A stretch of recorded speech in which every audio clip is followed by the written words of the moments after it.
Hello and welcome to Fast English in Wolof. My name is Khadim Fry. It's a great happiness to meet you again. Thus today we'll talk about a few idioms and expressions. Right?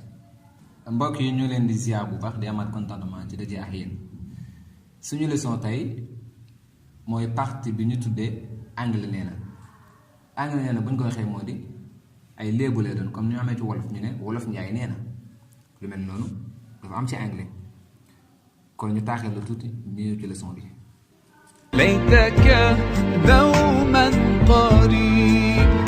waaw kon bu njëkk bi day wax ne all that glitters is not gold.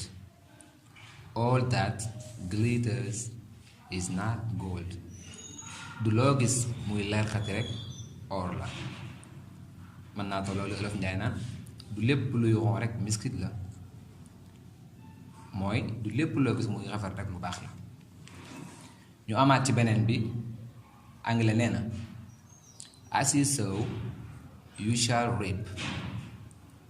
loo bay rek moom ngay góob. mën naa tolloo itam lu waaye rend sa loxo lay naaj. beneen bi anglais ne bad news travel fast. xibaar yu bon yi daal day gaawati saako loolu moom leer na nañ.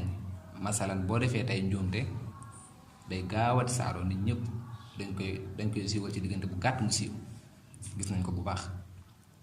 beneen bi anglais ne everyone wants to go to heaven but nobody wants to die.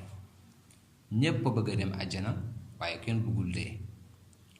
mën naa tolloog nit ñi dañuy bëgg lu baax ba pare du nangoo sonn wala da ngay bëgg a tekki te doo sonn.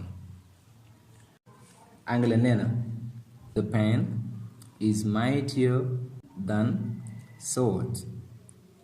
big moo ëpp doole jaasi ci wàllum yàq ak ci wàllu defar.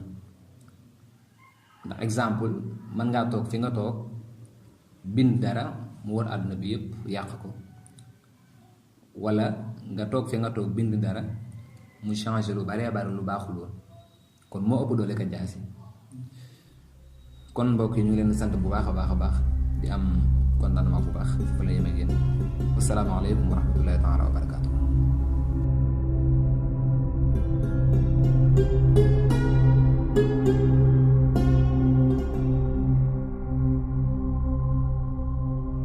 dañ leen di ndokkeel ci weeru koor bu sell bii di leen wax ni ñi ngi leen di ñaanal kooru jàmm kooru salaam.